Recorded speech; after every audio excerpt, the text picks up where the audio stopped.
Friends, Telangana TET and DSC కోసం తయారు చేయబడుతున్న ఈ సోషల్ మెటీరియల్ కేవలం 50 రూపీస్కే మా అప్లికేషన్లో అందుబాటులో ఉంది. ఫ్రెండ్స్, యాప్ లింక్ డిస్క్రిప్షన్లో ఉంది. ఎస్జిటి మరియు స్కూల్ అసిస్టెంట్ సోషల్కి యూజ్ అవుతుంది. మెటీరియల్ రెగ్యులర్గా అప్డేట్ చేయబడుతుంది. 8th క్లాస్ 11th చాప్టర్ జాతీయోద్యమం తొలి దశ. కీలక సమాచారం: 19వ శతాబ్దం అంతిమ దశలో కలకత్తా, మద్రాస్, బొంబాయి వంటి పెద్ద నగరాల్లో ఆంగ్ల విద్యా వ్యాప్తి జరిగింది. 19వ శతాబ్దపు ద్వితీయార్థంలో చదువుకున్న భారతీయులు బ్రిటిష్ విధానాల్ని తీవ్రంగా విమర్శించసాగారు. 1885 నుండి 1905 వరకు మితవాద దశ అంటారు. మితవాదులు విన్నపాలు, అర్జీలు, ఆందోళనలు అన్న విధానాల్ని అవలంబించారు. 1885 డిసెంబర్లో జాతీయ కాంగ్రెస్ మొదటి సమావేశం జరిగింది. దీని అధ్యక్షుడు డబ్ల్యూసి బెనర్జీ, ఉమేష్ చంద్ర బెనర్జీ. ఈ సమావేశంలో 72 మంది ప్రతినిధులు పాల్గొన్నారు.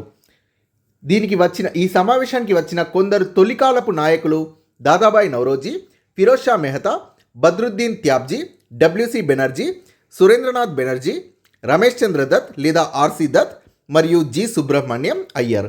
డిసెంబర్: దేశంలో ఏదో ఒక ప్రాంతంలో కాంగ్రెస్ డిసెంబర్ నెలలో సమావేశాలని నిర్వహిస్తుంది. కాంగ్రెస్ స్థాపనలో ప్రధాన పాత్ర రిటైర్డ్ బ్రిటిష్ అధికారి అయిన ఏవో హ్యూమ్ కాంగ్రెస్ని స్థాపించడంలో ప్రధాన పాత్ర పోషించాడు. 1886లో కాంగ్రెస్కు వివిధ స్థానిక సంస్థలు 436 మంది ప్రతినిధులను ఎన్నుకున్నాయి. కాదంబరి గంగూలీ, కలకత్తాకు చెందిన ఈమె మొదటి మహిళా గ్రాడ్యుయేట్ ప్రతినిధి. 1903లో బెంగాల్ విభజనపై కర్జన్ ప్రతిపాదన చేసిన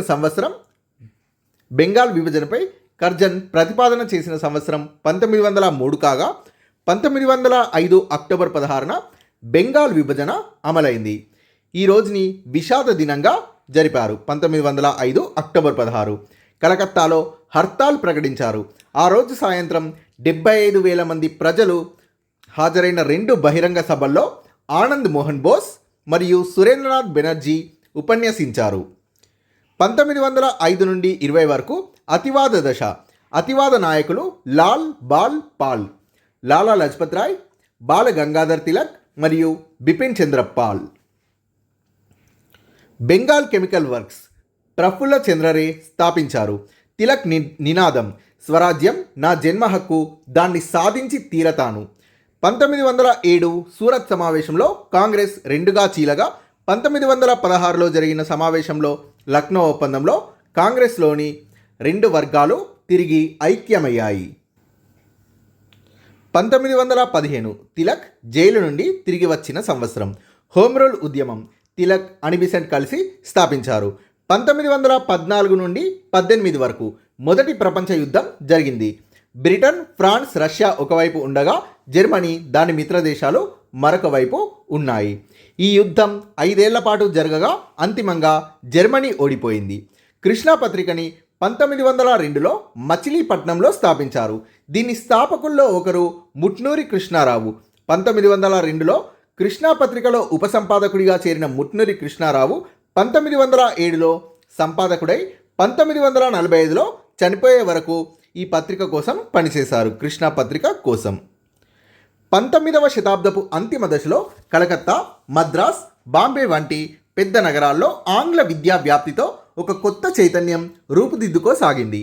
కొత్తగా వచ్చిన మేధావులు పాత సామాజిక వ్యవస్థలోని అన్యాయాల్ని, అసమానతల్ని వ్యతిరేకించసాగారు. కొత్తగా వచ్చిన మేధావులు ప్రజాస్వామిక రాజకీయ వ్యవస్థని కోరుకోసాగారు. అదే సమయంలో బ్రిటిష్ పాలన వల్ల జరుగుతున్న అన్యాయాలు, దోపిడీలను ఎత్తి చూపుతూ దాన్ని అంతం చేయడానికి పోరాడసాగారు. ఇది భారతదేశంలో కొత్త జాతీయోద్యమానికి దారితీసింది. 19వ శతాబ్దపు ద్వితీయార్థంలో చదువుకున్న భారతీయులు బ్రిటిష్ విధానాల్ని తీవ్రంగా విమర్శించసాగారు. దీనికోసం వాళ్ళు సంఘాల్ని కూడా ఏర్పాటు చేశారు. 1866లో దాదాబాయి నౌరోజీ లండన్లో ఈస్ట్ ఇండియా అసోసియేషన్ని స్థాపించారు. 1866 నుండి 85 మధ్య సురేంద్రనాథ్ బెనర్జీ, జస్టిస్ ఎంజి రనడే, బద్రుద్దీన్ త్యాబ్జీ, కేసి తెలంగ్, జి సుబ్రహ్మణ్యం లాంటి వాళ్ళు కలకత్తా, పూనా, బొంబాయి, మద్రాస్ వంటి నగరాల్లో వివిధ సంఘాల్ని ఏర్పాటు చేసి భారతీయులు ఎదుర్కొంటున్న సమస్యల్ని చర్చించారు. ఈ సంఘాలన్నీ కూడా జాతీయ స్ఫూర్తితో పనిచేశాయి. ఈ సంఘాల్లో అనేకం దేశంలోని ఒక ప్రత్యేక ప్రాంతంలో పనిచేసినా ఇవి మొత్తం భారత ప్రజలకు చెందినవిగా పేర్కొన్నారు. ప్రజలు సార్వభౌమాధికారం కలిగి ఉండాలన్న భావనతో వాళ్ళు పనిచేశారు. ఆధునిక చైతన్యం జాతీయవాదంలో కీలకమైన అంశం. తమ వ్యవహారాలకు సంబంధించి నిర్ణయాలు తీసుకోవడంలో ప్రజలు సాధికారత పొందాలి అని వాళ్ళు నమ్మారు. నూలు బట్టలపై పన్నులు, భారతీయుల పట్ల జాతి వివక్షత, భారతీయ దినపత్రికలకు వ్యతిరేకంగా నిర్బంధకర చట్టాలు చేయడం వంటి బ్రిటిష్ విధానాలకు వ్యతిరేకంగా మేధావులు పోరాడారు. భారత జాతీయ కాంగ్రెస్ మితవాద దశ 1885 నుండి 1905 వరకు. వివిధ రాష్ట్రాల్లో ఉన్న జాతీయవాద మేధావులు 1885 డిసెంబర్లో బొంబాయిలో భారత జాతీయ కాంగ్రెస్ సమావేశపు తొలి రోజు కార్యక్రమంలో కలిశారు. ఈ సమావేశానికి అధ్యక్షత వహించినది డబ్ల్యూసి బెనర్జీ. భారతదేశ వివిధ ప్రాంతాల నుండి 72 మంది ప్రతినిధులు పాల్గొన్నారు. తొలికాలపు నాయకుల్లో కొందరు దాదాబాయి నౌరోజీ, ఫిరోజ్ షా మెహతా, బద్రుద్దీన్ త్యాబ్జీ, డబ్ల్యూసి బెనర్జీ, సురేంద్రనాథ్ బెనర్జీ, ఆర్సి దత్ మరియు జి సుబ్రహ్మణ్యం అయ్యర్ వంటి వారు వచ్చారు. వీరు ప్రధానంగా బొంబాయి, మద్రాస్, కలకత్తా వంటి నగరాల నుండి వచ్చారు. కాంగ్రెస్ స్థాపనలో ప్రధాన పాత్ర పోషించినది పదవీ విరమణ చేసిన బ్రిటిష్ అధికారి అయిన ఏవో హ్యూమ్. కాంగ్రెస్ నాయకుల ప్రధాన కర్తవ్యం భారత ప్రజలందరిలో జాతీయతా భావాన్ని కలిగించి వాళ్లను సమైక్యపరచడం. భారతదేశంలోని వివిధ ప్రాంతాల, మతాల ప్రజల ప్రత్యేక అవసరాలకు చోటు కల్పించడం ద్వారా మాత్రమే ఈ ఐక్యత సాధించగలమని వారు గుర్తించారు. దీనికోసం ప్రతి సంవత్సరం జరిగే కాంగ్రెస్ సమావేశాల్ని దేశంలోని వివిధ ప్రాంతాల్లో జరపాలనుకున్నారు. ఏ ఒక్క మత బృందం వ్యతిరేకించినా సరే ఆ తీర్మానాన్ని ఆమోదించకూడదు అని నిర్ణయించారు. దేశంలోని వివిధ ప్రాంతాల రాజకీయ కార్యకర్తలందరూ పాల్గొనగలిగే ఉమ్మడి రాజకీయ వేదిక లేదా కార్యక్రమం తయారు చేయడం అనేది కాంగ్రెస్ యొక్క రెండవ లక్ష్యం. భారతదేశంలో ప్రజాస్వామిక భావనలు, పని విధానాన్ని ప్రోత్సహించడం కాంగ్రెస్ మూడవ ప్రధాన లక్ష్యం. భారత జాతీయ కాంగ్రెస్ ప్రజాస్వామిక పద్ధతుల్లో పనిచేసేది. 1886లో కాంగ్రెస్కు వివిధ స్థానిక సంస్థలు 436 మంది ప్రతినిధులను ఎన్నుకున్నాయి. ప్రతి సంవత్సరం డిసెంబర్లో దేశంలో ఏదో ఒక ప్రాంతంలో కాంగ్రెస్ సమావేశాలని నిర్వహించసాగింది. అనతి కాలంలోనే ప్రతినిధుల సంఖ్య వేలకు పెరిగింది. కాంగ్రెస్ ప్రతినిధుల్లో ప్రధానంగా ఉండేవాళ్ళు న్యాయవాదులు, పాత్రికేయులు, వ్యాపారస్తులు, పారిశ్రామికవేత్తలు, ఉపాధ్యాయులు మరియు భూస్వాములు. ప్రతినిధుల్లో చాలా తక్కువ మంది మహిళలు ఉండేవారు. కలకత్తాకు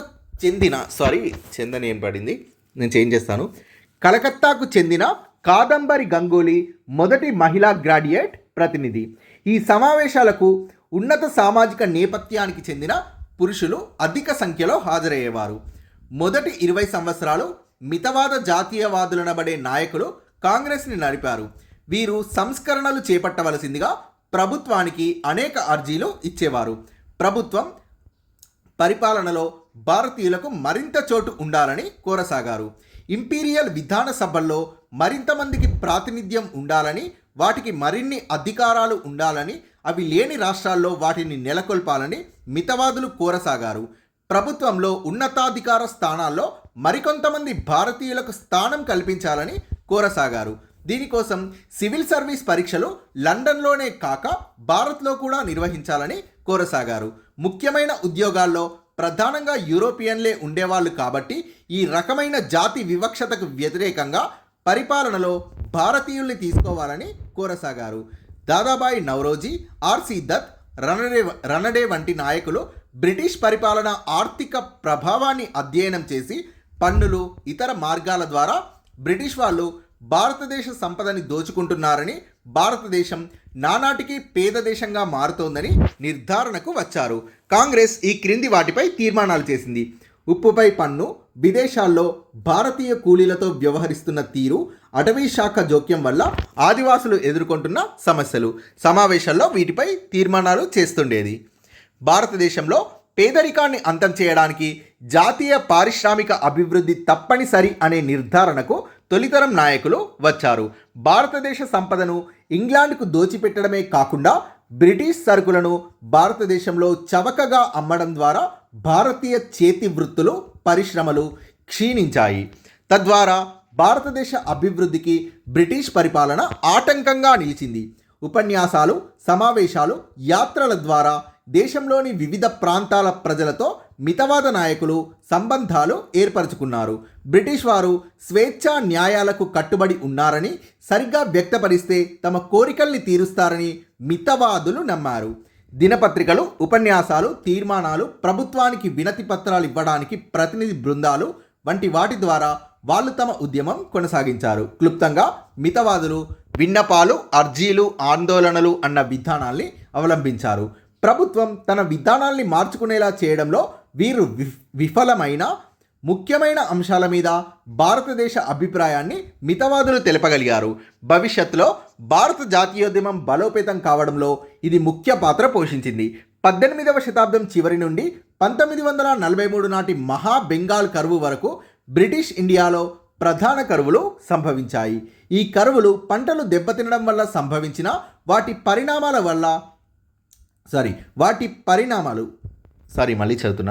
ఈ కరువులు పంటలు దెబ్బతినడం వల్ల సంభవించిన వాటి పరిణామాలు వలస ప్రభుత్వం అయిన బ్రిటిష్ ప్రభుత్వం యొక్క విధానాల వల్ల తీవ్రం అయ్యాయి. ప్రభుత్వం ఉత్పత్తిలో అధిక భాగం పన్ను రూపంలో వసూలు చేసింది. పంటలు దెబ్బతిన్న సమయంలో కూడా రైతులను బఫర్ నిల్వ ఉంచుకోవడానికి ప్రభుత్వం అనుమతించలేదు. వ్యాపారులు ఆహార పదార్థాల సరఫరాను నియంత్రించినప్పుడు కానీ, ధరలను పెంచినప్పుడు కానీ బ్రిటిష్ ప్రభుత్వం జోక్యం చేసుకోలేదు. వీటన్నింటి ఫలితంగా కరువుల సమయంలో లక్షలాది మంది ప్రజలు మరణించారు. అతివాద దశ 1905 నుండి 20 వరకు. 1903 ప్రాంతంలో స్వదేశీ ఉద్యమం ప్రారంభించడంతో భారత జాతీయ ఉద్యమం ఒక పెద్ద ముందడుగు వేసింది. దేశంలో మొట్టమొదటిసారిగా బెంగాల్, ఇతర ప్రాంతాల నుండి పట్టణ, పల్లె ప్రజల్లో అధిక భాగం మహిళలు, విద్యార్థులు రాజకీయాల్లో చురుగ్గా పాల్గొనసాగారు. 1903లో బెంగాల్ని తూర్పు, పశ్చిమ బెంగాల్గా విభజించాలని కర్జన్ చేసిన ప్రతిపాదన జాతీయ భావాల్ని పెద్ద ఎత్తున రగిల్చింది. బెంగాలీ ప్రజల్ని విడదీసి జాతీయోద్యమాన్ని బలహీనపరిచే ప్రభుత్వ రాజకీయ కుట్రగా జాతీయవాదులు బెంగాల్ విభజనను నిరసించారు. బెంగాల్లో సాధారణ ప్రజానీకం సైతం ఈ ప్రతిపాదనతో ఆగ్రహం చెంది దానికి వ్యతిరేకంగా ఉద్యమించింది. పెద్ద ఎత్తున సామూహిక నిరసనలు, అభ్యర్థనలు, ప్రచారం జరిగాయి. ప్రభుత్వం ఇవేమీ పట్టించుకోకుండా 1905లో బెంగాల్ని విభజించింది. దీనికి నిరసనగా విదేశీ వస్త్ర, ఉప్పు బహిష్కరణకు పిలుపునివ్వగా ప్రజలు పెద్ద ఎత్తున స్పందించారు. దేశమంతటా ప్రధాన పట్టణాలు, నగరాల్లో, బెంగాల్ మారుమూల ప్రాంతాల్లో విదేశీ వస్త్ర బహిష్కరణ, దహనం, విదేశీ వస్తువులు అమ్మే దుకాణాల ముందు పికెటింగ్ వంటివి సర్వసాధారణమయ్యాయి. విదేశీ గాజులు వేసుకోవడానికి, విదేశీ వంట పాత్రలు ఉపయోగించడానికి మహిళలు నిరాకరించారు. విదేశీయుల బట్టలను ఉతకడానికి బట్టలు ఉతికేవారు నిరాకరించారు. విదేశీ పంచదార ఉన్న నైవేద్యాన్ని తీసుకోవడానికి పూజారులు కూడా నిరాకరించారు. ఇలా వివిధ సామాజిక బృందాలు ఐక్య కార్యాచరణకి పూనుకోవడం జాతీయవాదానికి పునాదిగా నిలిచింది. ఈ భావనను నెలకొల్పడంలో తొలితరం జాతీయ నాయకులు సఫలమయ్యారు. ప్రభుత్వ సంస్థలైన పాఠశాలలు, కళాశాలలు, న్యాయస్థానాలు వంటి వాటిని బహిష్కరించమని కూడా పిలుపునిచ్చారు. ప్రజలు స్వదేశీ పాఠశాలలు, కళాశాలలు స్థాపించారు. సమాంతర న్యాయస్థానాలు ఏర్పాటు చేశారు. తమ మధ్య వివాదాల్ని పరిష్కరించుకోవడం కోసం సమాంతర న్యాయస్థానాల్ని ఏర్పాటు చేశారు. స్వదేశీ ఉద్యమం వల్ల భారతీయ పరిశ్రమలకు మంచి ప్రోత్సాహం లభించింది. ఈ ఉద్యమం ఫలితంగా ప్రఫుల్లా చంద్ర రే, పిసి రేకి చెందిన బెంగాల్ కెమికల్ వర్క్స్కి మంచి ఆదరణ లభించింది. ఈ స్ఫూర్తితోనే బొంబాయికి చెందిన జంషెడ్జీ టాటా బీహార్లో ఉక్కు కర్మాగారం స్థాపించాడు. దేశీయ వస్తువులకు ఈ ఉద్యమం కారణంగా ఎంతో గిరాకీ ఏర్పడింది. స్వదేశీ ఉద్యమం వల్ల ప్రత్యేకించి భారతదేశంలోని వస్త్ర పరిశ్రమ ఊపందుకుంది. మితవాదులు, అతివాదులు 1905 కాంగ్రెస్ సమావేశంలో అతివాద జాతీయ నాయకులైన తిలక్, బిపిన్ చంద్రపాల్, లజపత్ రాయ్ వంటి వాళ్ళు బెంగాల్ విభజన రద్దు చేయమనే కాకుండా సంపూర్ణ స్వాతంత్రం అంటే స్వరాజ్యం కోరుతూ ఉద్యమాన్ని మిగిలిన ప్రాంతాలకు కూడా విస్తరింపచేయాలని భావించారు అతివాదులు. బాల గంగాధర్ తిలక్ ఇచ్చిన ప్రఖ్యాత నినాదం స్వరాజ్యం నా జన్మ హక్కు, దాన్ని సాధించి తీరతాను. ప్రభుత్వానికి వినతి పత్రాలు ఇవ్వడం కాకుండా బ్రిటిష్ పాలనకు వ్యతిరేకంగా ప్రజలను సమీకరించి దేశం విడిచి వెళ్ళిపోయేలా చేయాలని వాళ్ళు అనుకున్నారు. అంతకు ముందు చేపట్టిన విధానాన్ని భిక్షం అడుక్కోవడంగా అతివాదులు పేర్కొన్నారు. ఈ కారణంగా వాళ్ళని అతివాద జాతీయవాదులు అని పిలవసాగారు. మితవాద జాతీయవాదులుగా పేరుపడ్డ ముందు తరం నాయకులు స్వాతంత్రం, స్వపరిపాలనకు పూర్తిస్థాయి ఉద్యమానికి ప్రజలు ఇంకా సిద్ధంగా లేరని, స్వాతంత్రం, స్వపరిపాలనకు పూర్తిస్థాయి ఉద్యమానికి ప్రజలు ఇంకా సిద్ధంగా లేరని, దాన్ని మందస్థాయిలోనే కొనసాగించాలని మితవాదులు భావించారు. ఈ రెండు వర్గాల నాయకుల మధ్య విభేదాలు పెరిగి 1907 సూరత్ సమావేశంలో కాంగ్రెస్ రెండుగా చీలింది. తిలక్ వంటి అతివాద నాయకులు కాంగ్రెస్ని వదిలిపెట్టాల్సి వచ్చింది. అతివాద నాయకులపైన, స్వరాజ్య ఉద్యమకారుల కార్యకర్తలపైన ప్రభుత్వం ఉక్కుపాదంతో విరుచుకుపడింది. తిలక్ వంటి చాలామంది నాయకుల్ని ఖైదు చేశారు, దేశం నుండి బయటకు పంపించారు. ఈ పరిణామాలతో నిరుత్సాహపడ్డ స్వరాజ్య యువ ఉద్యమకారులు బ్రిటిష్ అధికారులపై దాడులకు పాల్పడ్డారు. అయితే ఇందులో చాలామంది పట్టుబడి జైళ్ల పాలయ్యారు, ఉరితీయబడ్డారు. కానీ జాతీయతా భావాన్ని సజీవంగా ఉంచడంలో, దానికోసం ఎంతటి త్యాగాలకైనా సిద్ధపడేలా చేయడంలో వీళ్ళు సఫలమయ్యారు. 1915లో తిలక్ జైలు నుండి వచ్చిన తర్వాత జాతీయ ఉద్యమం మళ్ళీ ఊపందుకుంది. తిలక్ అనిబిసెంట్తో కలిసి హోమ్ రూల్ ఉద్యమాన్ని ప్రారంభించాడు. 1916లో లక్నో ఒప్పందం ద్వారా కాంగ్రెస్లోని రెండు వర్గాలు తిరిగి ఒక్కటయ్యాయి. మొదటి ప్రపంచ యుద్ధం 1914-18. 1914లో మొదటి ప్రపంచ యుద్ధం మొదలైంది. ఇందులో బ్రిటన్, ఫ్రాన్స్, రష్యా ఒకవైపు ఉండగా జర్మనీ, దాని మిత్ర దేశాలు మరొక వైపు మోహరించాయి. ఈ యుద్ధం 5 ఏళ్ల పాటు జరిగింది, 1914 నుండి 18 వరకు. అంతిమంగా మొదటి ప్రపంచ యుద్ధంలో జర్మనీ ఓడిపోయింది. యుద్ధం ముగిసిన తర్వాత యూరప్లో విప్లవాల యుగానికి తెరలేచింది. రష్యాలో సామ్యవాద విప్లవంలో విజయం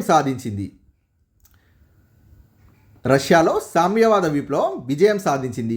కమ్యూనిస్టుల నేతృత్వంలో రైతాంగం, కార్మిక వర్గం, సైనికులు చక్రవర్తిని తొలగించారు. భూస్వామ్యాన్ని, భూములు, కర్మాగారాల్ని వ్యక్తిగత ఆస్తిగా ఉండటాన్ని రద్దు చేశారు. వాళ్ళు అన్ని దేశాల మధ్య సమానత్వం ఉండాలని కోరుకున్నారు.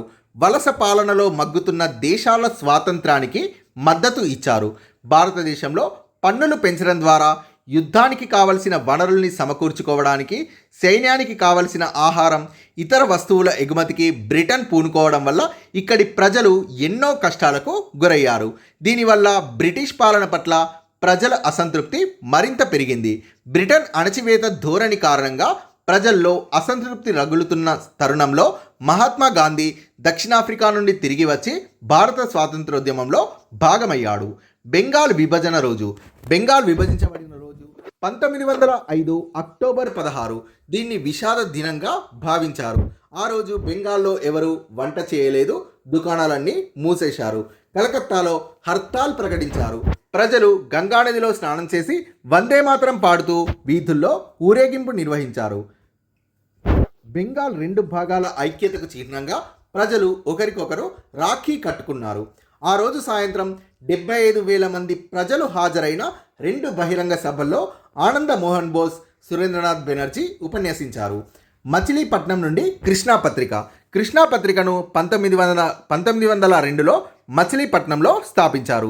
దీని స్థాపకుల్లో ఒకరు ముట్నూరి కృష్ణారావు. 1902లో కృష్ణా పత్రికలో ఉపసంపాదకుడిగా చేరారు. 1907లో సంపాదకుడై 1945లో చనిపోయే వరకు కృష్ణా పత్రిక కోసం పనిచేశారు. భారతదేశ స్వాతంత్రోద్యమం అన్ని దశల్లో కృష్ణా పత్రిక ప్రచారం చేసింది. వందే మాతర ఉద్యమం, హోమ్ రూల్ ఉద్యమం, సహాయ నిరాకరణ ఉద్యమం, శాసనోల్లంఘన ఉద్యమం, క్విట్ ఇండియా ఉద్యమం, ఇలాంటి ఉద్యమంలో కృష్ణా పత్రిక ప్రచారం చేసింది. Thank you friends, please subscribe this channel.